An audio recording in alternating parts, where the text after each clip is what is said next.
अंडे गरम अंडे गरम अंडे गरम अंडे गरम। ना ना ना ना, हमारे नेशनल सर्दियों के राख को खराब नहीं करना। गरम अंडे। प्यार में लड़ते रहना चाहिए, प्यार की नजर उतर जाती है। और जो हर वक्त लड़ते रहते हैं उनको क्या लगा हुआ होता है।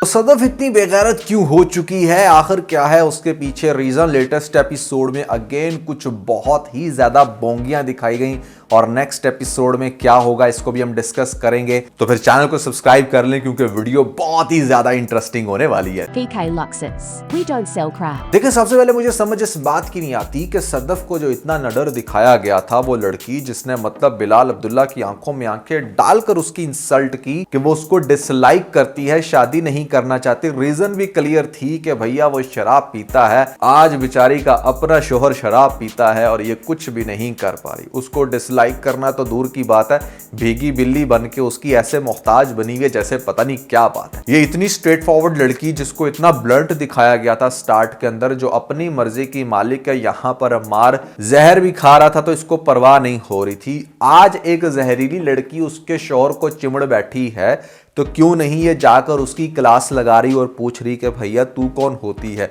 ना ये उसको कुछ कह रही है ना ही अम्मार को, और चुप करके बैठी है यहां पर जैसे इसे कोई फर्क नहीं पड़ता। How it's possible. तुम्हें तो इतनी चीजों से फर्क पड़ता था कि तुमने बिलाल अब्दुल्ला जैसे बंदे को घास नहीं डाली। यहां पर उस इंसान ने तुम्हारे लिए सारी कुर्बानियां दी, तुमने उसको बार बार इग्नोर किया, उसके शादी के प्रपोजल को झंझोड़ के रख दिया और अब तुम यहां पर अम्मार के ऐसे तलवे चाट रही हो, उसको अपने हाथों से शूज भी उतारती पहनाती हो कि जैसे पता नहीं क्या है यहां पर। वो आई टोटली अंडरस्टैंड कि तुम्हारा शौहर है, बट फिर भी दिलुर रहमान की राइटिंग का ये पर्सपेक्टिव नहीं मैं समझ पाया। मतलब आप एक तरफ से दिखा रहे हो कि अम्मार एक दूसरी औरत के पास टाइम स्पेंड करने लग रहा है और उसको इस बात की भी तकलीफ है कि कहीं उसकी जो बीवी है वो उसके बिना खाना ना खाए। भाई क्यों ना खाना खाए, वो ऐसे भी अपने घर में है, अपनी फैमिली के साथ है, तो जिस टाइम मर्जी खाना खाए।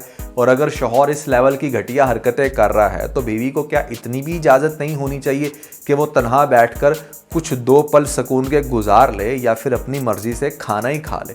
इतना ओवर रिएक्ट अम्मार को क्यों करते हुए दिखाया जा रहा है। अव्वल तो उसको खुद शर्म से डूब मरना चाहिए कि बावजूद इसके कि यहाँ पर सदफ ने इतनी ज़्यादा स्ट्राइक की, इस बात पे इतना ज़्यादा वो हर्ट हुई, ये फिर भी उसके चन्नों में जाकर बैठ जाता है और वो सारी रात उसके पास गुजार कर शराब पीकर घर आ रहा है। लख दी लानत ऐसे बंदे के मुंह पे कि जो बंदा अपनी उस चांद जैसी बीवी को ऐसे ठुकरा दे जिसके पीछे बिलाल अब्दुल्ला जैसे शाहकार पागल हुए फिरते हैं। अरे बस कर, रुलाएगा क्या। भले देखिए, बड़ी कंफ्यूज सी राइटिंग है ना इस जगह पर, हम समझ नहीं पा रहे कि एक्चुअली में दिखाना क्या चाह रहे हैं लोग। और बिलाल मतलब क्या यहाँ पर सिर्फ डील साइन करने के लिए या फिर सोचने के लिए आपने रखा हुआ है। वो एज अ लीडिंग कैरेक्टर कुछ तो उसका डालो ना।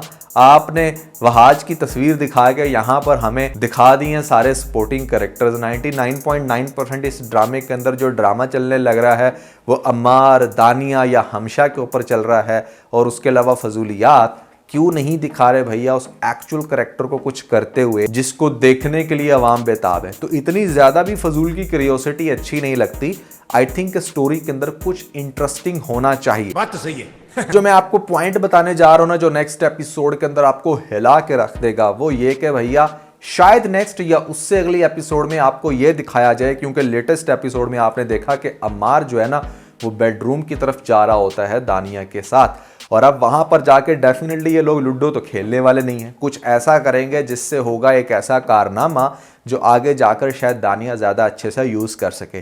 सिर्फ यहां तक तो इसको सुनने को मिल रहा है कि हाँ मेरा हस्बैंड उसके पास जाता है, लेकिन वहां पर जाकर क्या गुल खिलाता है ये बात नहीं इसने सोची होगी। तो जब आगे से अगर आपको ऐसा दिखाया जाए कि दानिया प्रेग्नेंट हो गई है और वो ये बात कहती है हमारे अम्मार को कि वो अब एक्सपेक्ट कर रही है, तो सोचो अम्मार का रिएक्शन क्या होगा। क्या अम्मार के कहने पे वो अपना बच्चा ज़ाया कर देगी? नहीं, वो सीधी बात करेगी कि मतलब ये बात उसकी बीवी को बता देगी। अगर वो इमीडिएटली उसको डिवोर्स देकर मेरी लाइफ में नहीं आता, तो दानिया पहले अभी तक तो जान पे खेल रही है ना। कोई भी छोटी बड़ी बात होती है मैं जान ले लूंगी, मैं ये कर लूंगी। इतना भी नहीं होता कि बंदा हर छोटी बड़ी बात के ऊपर एक ही बात रख दे कि हाँ मैं खुद को मार दूंगी, काट दूंगी। That was quite stupid. अब आगे से वो इस चीज पे ब्लैकमेल कर सकती है कि मैं एक्सपेक्ट कर रही हूँ, I am gonna tell this to your wife, तो फिर तुम्हारी क्या रिस्पेक्ट रह जाएगी। बंदा पूछे इन एनी केस अगर तुम बता दोगी तब भी उसका घर खराब होगा, और तुम नहीं भी बताओगी तब भी घर तो खराब हो चुका है, क्योंकि तुम उसको बाय ऑल मींस ये कह रही हो कि हाँ वो तुम्हारी जिंदगी में आ जाए, विच इज एक्सट्रीमली स्टूपिड। यहां पर सद्दफ अभी भी कह रही है हमशा को कि मैं पूछूंगी कभी उससे, यानी कि दानिया से, कि भाई उसका क्या मसला है, उसको क्या मिला ये सब करके। बीबी तुझे क्या मिला? हमशा ने बहुत अच्छा रिस्पॉन्स दिया कि वो ये बात तुमसे भी पूछ सकती है कि क्या मिला, क्योंकि एक्चुअली में तो तुमने अमार को छीना ना। Amar was nowhere in your life. वो ठीक है तुम्हें लाइक करता था, बट तुम तो उसको नहीं लाइक करती थी ना। Why are you reacting so fake के मतलब हाँ तुम्हारा बड़ा ही कूल हस्बैंड है और तुम उसकी खिदमतें करती थक नहीं रही हो। बीबी तुम तो उसे किसी खाते में लिखती ही नहीं थी। इनफैक्ट तुमने किसी को भी वैल्यू नहीं दी अपनी लाइफ में, ना बिलाल को, ना अमार को, ना अपने फ्रेंड्स को। Why are you being so rude? I think whatever you are facing right now you deserve it. आपने एक इंसान को धुतकारा, उसके प्यार की कदर नहीं की, वो आज भी तुम्हारे साथ इतना मुखलिस है। अच्छा सुने, अब नेक्स्ट एपिसोड में क्या होगा कि यहाँ पर जो हमारा बिलाल अब्दुल्ला है वो एक बड़ा प्रोजेक्ट जो इनकी साइट बनने लग रही है लाहौर या गालिबन कराची के अंदर, उसका मैनेजरियल टास्क जो दे देगा हमारी सद्दफ को, तो इस बात की तकलीफ बहुत होगी हमारे अम्मार को। अब अम्मार ये किस्सा छेड़कर बैठ जाएगा हमशा के आगे कि मुझे लगता है कि ये जो बिलाल अब्दुल्ला है ना, मुझे जीएम बना के और मेरी बेगम को लीड करके एक बहुत ही बड़े प्रोजेक्ट में कुछ गेम खेल रहा है। तो वो कहेगी कि बेटा अगर तुझे इतनी तकलीफ हो रही है तो अपनी बेगम को लेकर दफा दफान हो जाना यहाँ से, क्यों तू बिलाल अब्दुल्ला के टुकड़ों पे पलने लग रहा है?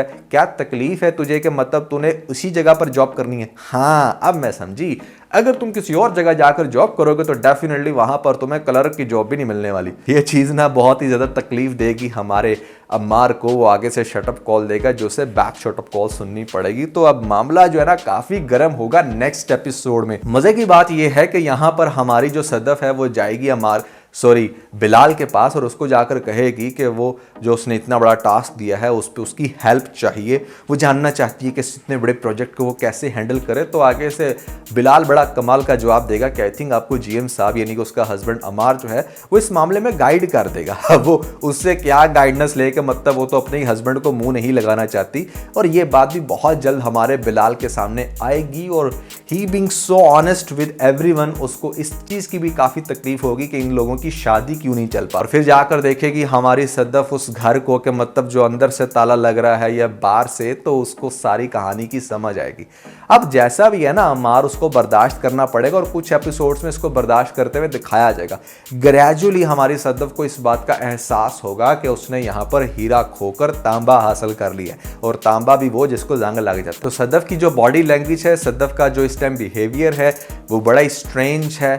ओवरऑल ड्रामा जो है वो को बहुत ज़्यादा सेंस क्रिएट नहीं कर रहा। आपने वहाज के बहुत कम सीन रखे हैं। हमशा अब क्या करेगी, किस डायरेक्शन में जाएगी, क्यों नहीं ये बंदी कोई नया ट्विस्ट लेकर आ रही, क्यों हमारे अम्मार को भी आपने बिल्कुल वही बना दिया जो कभी किसी ज़माने में बिलाल अब्दुल्ला था।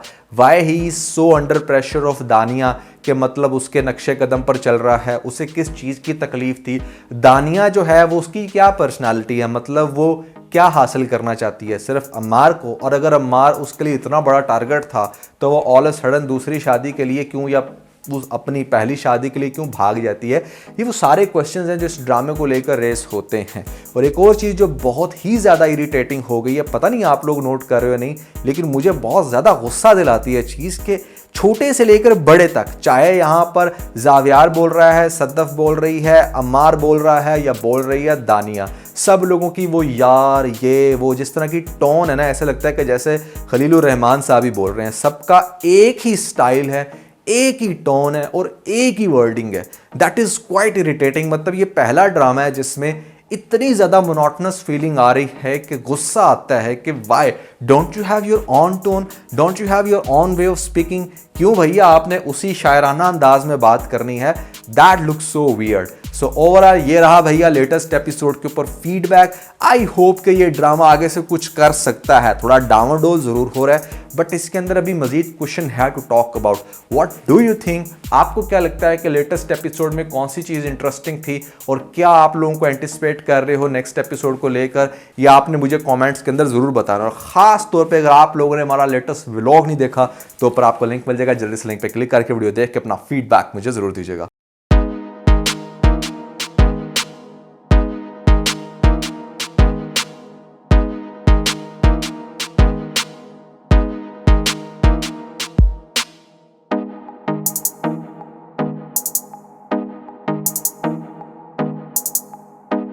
है।